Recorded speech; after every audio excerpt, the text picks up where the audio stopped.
নমস্কাৰ মই এজে ADRE গ্ৰেড 3 আৰু গ্ৰেড 4 পৰীক্ষাত উত্তীৰ্ণ হৈ নতুনকৈ নিযুক্তি পোৱা প্ৰাৰ্থীসকলে মেডিকেল ফিটনেছ NPS আৰু অৰুণোদয় আণ্ডাৰটেকিং দিব লাগে নে নাই এই গোটেইখিনি আলোচনা কৰিম।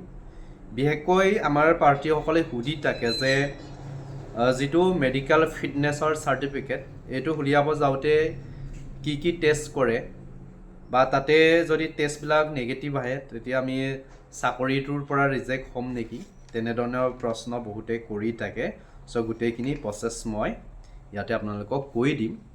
আৰু যিসকল পাৰ্টীয়ে কি ডকুমেণ্টছ লাগে বা জইনিং ৰিপৰ্ট বিচাৰি আছে, অলৰেডি মই জইনিং ৰিপৰ্ট বা জইনিং লেটাৰটো কেনেধৰণে লিখিব লাগে যোৱাকালি এটা মই ভিডিঅ' দিছিলোঁ।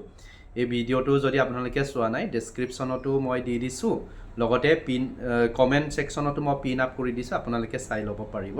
তাতে অল ডিটেইলছ কোৱা আছে যে আপোনালোকে কি ডকুমেণ্টছ দিব লাগিব বা আপোনালোকে যিটো অফিচত আপোনালোকে চাকৰি পাইছে এইখিনি আপোনালোকে চাব পাৰিব। অ'কে, আৰু এটা কথা, যদি আপোনালোকে নিজে যদি joining letters NPS undertaking Orunodoi undertaking গোটেইখিনি যদি আপোনালোকৰ লিখিব ইচ্ছা নাই বা কম্পিউটাৰ DTP কৰি আপোনালোকৰ যদি অসুবিধা হয় তেতিয়াহ'লে সেই হোৱাটছআপ নাম্বাৰটোত কণ্টেক্ট কৰিব পাৰে। আপোনালোকে যদি বিচাৰে, যিসকল মানে DTP কৰাত বহুতখিনি অসুবিধা হয় বা ওলাই যাবলগীয়া হয়, চ' একেদৰে মোৰ লগত কণ্টেক্ট কৰিব পাৰে। মই ধুনীয়াকৈ আপোনালোকৰ এপইণ্টমেণ্ট লেটাৰটো চেণ্ড কৰি দিলে মই এপইণ্টমেণ্ট লেটাৰৰ পৰা আৰম্ভ কৰি আপোনালোকৰ কাৰণে কি লিখিব লাগে সেই গোটেইখিনি মই আপোনালোকক পঠাই দিম। জাষ্ট আপোনালোকে জেৰক্স কৰি নিজৰ চহীটো মাৰি দিলেই হ'ল। মই A to Z তাতে ছেট আপ কৰি পেলাই আপোনালোকক পঠাই দিম। অল ফৰ্মেট পাব। আৰু তাৰ কাৰণে আপোনালোকে 50 ৰুপিজ এটা পে' কৰিব লাগিব। মই যোৱাকালি ভিডিঅ'টো কৈছোঁ। আৰু এইটো অপশ্যনেল, কোনোবাই ল'বও পাৰে নল'বও পাৰে, এইটো নিজৰ কথা। আৰু যদি লিখিব বিচাৰে চাই পেলাই লিখি ল'ব পাৰিব। এই নাম্বাৰটোত মোক কণ্টেক্ট কৰি ল'ব পাৰিব। এতিয়া আহিছোঁ আমি মেডিকেল ফিটনেছ চাৰ্টিফিকেটৰ পৰা আৰম্ভ কৰিছোঁ। চ' কথাটো হ'ল যে মেডিকেল ফিটনেছৰ চাৰ্টিফিকেটটো আমি ক'ৰ পৰা উলিয়াম? এক নম্বৰ প্ৰশ্ন বহুতৰে হ'ব পাৰে। মেডিকেলত বা ছাব চেণ্টাৰত বা কোনোবা এটা প্ৰাইভেট চেম্বাৰত গৈ মেডিকেলৰ যিটো ফিটনেছ চাৰ্টিফিকেট এইটো আপোনালোকে উলিয়াব নোৱাৰে। আপোনালোকে উলিয়াব পাৰিব আপোনালোকৰ হোম ডিষ্ট্ৰিক্ট বা আপোনালোকৰ পোষ্টিং ডিষ্ট্ৰিক্ট যিকোনো ডিষ্ট্ৰিক্টৰ পৰা উলিয়ালেই হ'ল যে joint director of health service, যাক আমি GDHS বুলি কওঁ, তাৰ পৰা উলিয়াব লাগিব। এতিয়া এনেকুৱা কথাটো হ'ল যে কোনোবা XYZ নামৰ কেণ্ডিডেটজন হ'ল তোমাৰ ধেমাজি, একেতে চাকৰি পাইছে তোমাৰ শোণিতপুৰত। চ' একেতৰ ইচ্ছা শোণিতপুৰতো উলিয়াই ল'ব পাৰে, তোমাৰ ধেমাজিটো উলিয়াই ল'ব পাৰে। আৰু বহুতে ক'ব যে আমাক দেখোন এপইণ্টমেণ্ট লেটাৰত মেডিকেল ফিটনেছৰ চাৰ্টিফিকেটৰ কথা কোৱা নাই। চ' আপোনালোকৰ তাতে লিখা নাই যদিও আপোনালোকে দিব লাগিব। এইটো অল ডিপাৰ্টমেণ্টৰ ৰুল হয়, তাতে মেনশ্যন নাথাকিব পাৰে। কাৰণ সকলোৰ ডিপাৰ্টমেণ্ট বেলেগ বেলেগ হয়। আৰু কেইবাখনো ডিপাৰ্টমেণ্টৰ মই এপইণ্টমেণ্ট লেটাৰ কেইখন চালোঁ। চোৱাৰ পাছত দেখিলোঁ যে কিছুমান এপইণ্টমেণ্ট লেটাৰত অৰুণোদয় NPSৰ কথাটো মেনশ্যন আছে, কিছুমানৰ কিন্তু অৰুণোদয়তো মেনশ্যন নাই, NPSও মেনশ্যন নাই।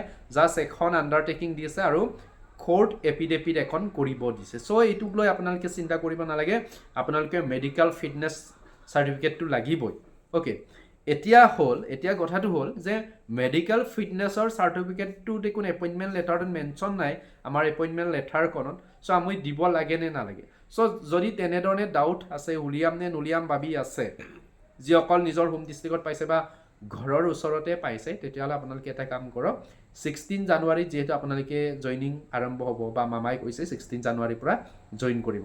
চ' এদিনাৰ পৰা যেতিয়া ষ্টাৰ্ট হ'ব, ষ্টাৰ্ট হোৱাৰ লগে লগে আপোনালোকে কি কৰিব? জইন কৰিব। প্ৰথমতে জইন কৰাৰ পিছত অফিচে এইটো বিচাৰিবই মেডিকেল ফিটনেছৰ চাৰ্টিফিকেটটো দিবৰ কাৰণে। কিন্তু অলৰেডি বহুত কেণ্ডিডেট বড়ো ADRE গ্ৰেড 3 আৰু গ্ৰেড 4ত চাকৰি পোৱা পাৰ্টি আছে।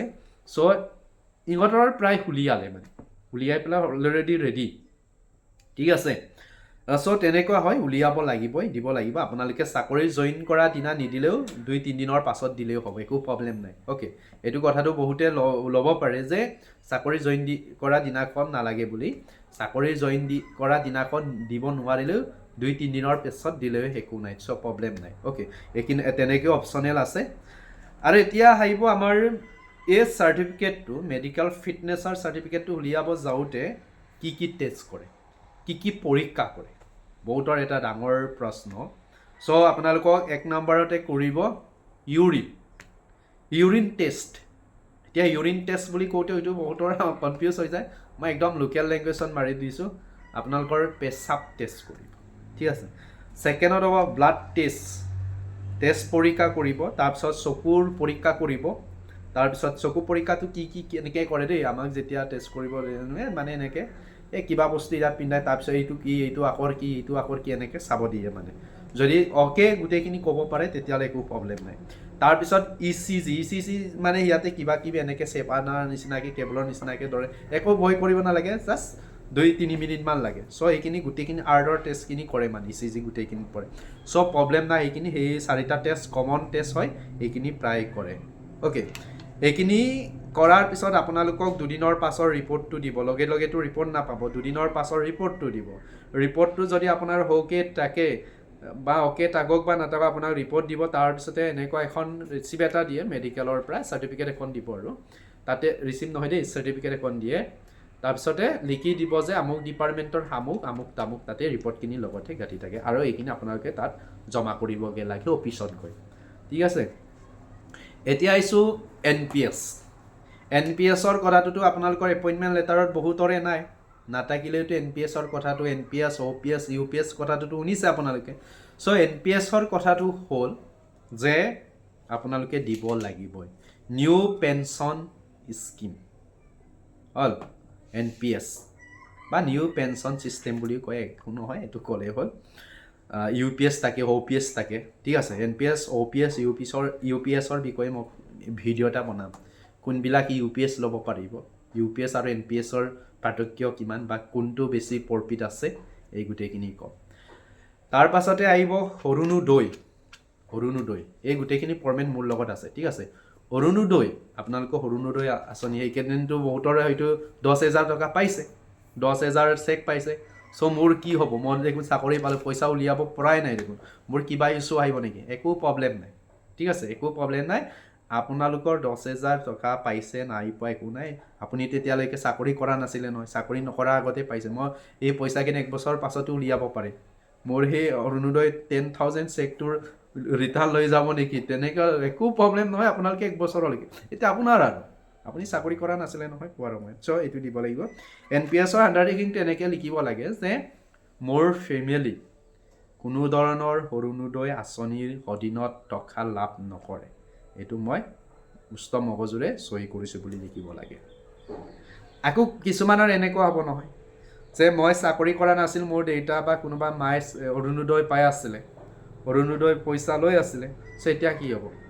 এতিয়া মই কি বুলি লিখিম, আণ্ডাৰটেকিংটো কি বুলি লিখিম? এইটো প্ৰেক্টিকেলি কৈছোঁ দেই, কাৰণ সেই প্ৰেক্টিকেল নলেজবিলাক মই এক্সপিৰিয়েঞ্চ ফালৰ পৰা পাইছোঁ। কাৰণ LP UP বা GT PGTৰ যিমান এপ্লিকেশ্যন লিখিলোঁ, জইনিং ৰিপৰ্ট বা জইনিং লেটাৰ বা ফৰ্মেটবিলাক, বা যিমানখিনি মানুহৰ লগত কানেক্টেড কৰিলোঁ, প্ৰায় 300-400 এপ্লিকেশ্যন লিখিলোঁ, GT PGTৰ পৰা আৰম্ভ কৰি LP UP লৈকে। আৰু এতিয়া আকৌ গ্ৰেড 3 আৰু গ্ৰেড 4 লিখিব লৈছোঁ, অলৰেডি লিখা ষ্টাৰ্ট হৈ গৈছে। চ' এই এক্সপিৰিয়েঞ্চ ফালৰ পৰা কৈছোঁ, বহুতে সেনেধৰণৰ প্ৰশ্নবোৰ কৰে মানে, মোৰ দেউতাই দেখোন পায়, কি হ'ব এতিয়া? দেউতাই নাপায় বাৰু, মায়ে পায় বা ভণ্টিয়ে পায়, এতিয়া কি হ'ব? বা নবৌয়ে পায়। যদি আপোনাৰ ককায়েকৰ ৱাইফে পালে একো প্ৰব্লেম নাই, কাৰণ 2 দিনৰ পাছত ছেপাৰেট হৈ গুচি যাব। আৰু এনেকুৱা কাহিনী আছে, আপোনাৰ ঘৰত কোনোবা এজন কি থাকে, বিয়া নোহোৱা ছোৱালী থাকে, পাব পাৰে দেই, ছোৱালী নোহোৱা ছোৱালীবিলাক পাব পাৰে, তাত অবজেকশ্যন নধৰে, ঠিক আছে। কিন্তু স্পেচিয়েলি আপোনাৰ মা পাব নালাগে বা আপোনাৰ ৱাইফে পাব নালাগে, এই কথাটো মনত ৰাখিব। কোনোবাই বিয়া নোহোৱাকৈ আছে পাব, আপোনাৰ নবৌ আৰু দাদা তোমালোকে নহয়, আপোনালোকে একেলগে আছে। চ' একেলগে থকাৰ পিছত নবৌয়ে পাব পাৰে, এইটো কাৰণ দুদিনৰ পিছত ছেপাৰেট হ'ব ঠিক আছে এনেকৈ পাব পাৰে সেই প্ৰশ্নবিলাক সোধে তাৰ পাছত আহিলে আৰু এটা কথা কম ভাবিছিলোঁ দেই NPS গ'ল সৰুণদৈ গ'ল NPS গ'ল পাহৰিয়ে থাকিলোঁ কিবা এটা কম বুলি ভাবিছিলোঁ সেইকাৰণে যিটো মনত আহে আগতে এইখিনি কৈ দিব ইচ্ছা যায় এইটো গ'ল NPSৰ কথাটো ক'লোঁ সৰুণদৈ ক'লোঁ এইটো ক'লোঁ আৰু সেই অৰুণোদয় কেঞ্চেল যদি মায়ে পায় বা ৱাইফে পায় তেতিয়াহ'লে ব্লক অফিচত গৈ ভিডিঅ' কৈ আপোনালোকে কেঞ্চেল কৰিব যে মই চাকৰি পালোঁ মাৰ কিটো এইটো আঁতৰাই দিব লাগে ঠিক আছে এনেধৰণৰ প্ৰব্লেম আহিব পাৰে আৰু কিবা এটা কম ভাবিছিলোঁ পাহৰিলোঁ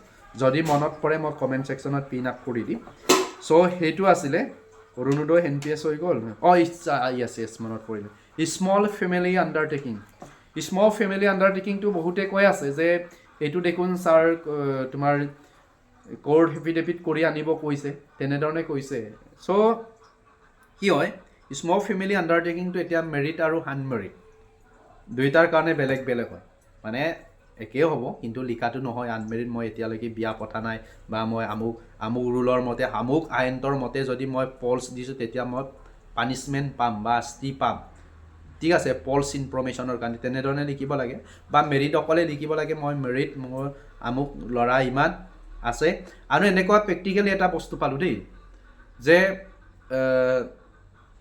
মেৰিট কেণ্ডিডেট হয় যে প্ৰথম সন্তান জন্ম দিলে ছেকেণ্ড টাইমত আকৌ টুইন জন্ম দিলে নহয় জজা দুটা সন্তান একেলগে জন্ম দিলে এতিয়াতো এজ পাৰ ৰুল আমাৰ যিটো এক আছে মেৰিজৰ ওপৰত চাইল্ডৰ ফেমিলিৰ লগত ৰিলেটেড এই ৰুল মতেতো আমি দুটা সন্তানতকৈ বেছি হ'লেতো চৰকাৰী চাকৰি কৰিব নোৱাৰে সেই কথাটো লিখা আছিলে কিন্তু যদি টুইন হয় তাতে লিখিব লাগে যে টুইন বেবি হ'ল চ' আপোনালোকে সেই স্মল আণ্ডাৰটেকিংখিনি দিওঁতে খুব সাৱধানতাৰে দিব লাগে আপোনালোকে সেইটো চাকৰিটো নিজৰ পৰিয়ালৰ লগতে গোটেইখিনি ফেমিলি মা দেউতা হাজবেণ্ড ৱাইফ নিজৰ বাচ্চা বাচ্চি নাতি নাতিৰ গোটেইখিনি জড়িত হৈ থাকে আপোনাৰ ওপৰত ডিপেণ্ড কৰে চ' চাকৰিটো এই জানুৱাৰী লাষ্ট ডিচেম্বৰ বা লাষ্ট জানুৱাৰী কোৱা নিচিনা নহয় পিকনিক পাৰ্টি নহয় job is not a picnic party ঠিক আছে পিকনিক পাৰ্টি নিচিনাকৈ জবক আমাৰ এই তুমি বনা মই খাই আছোঁ বা অৰুণোদয় নহয় বৃদ্ধ পেঞ্চন নহয় যে এই আমুক ডকুমেণ্টছটো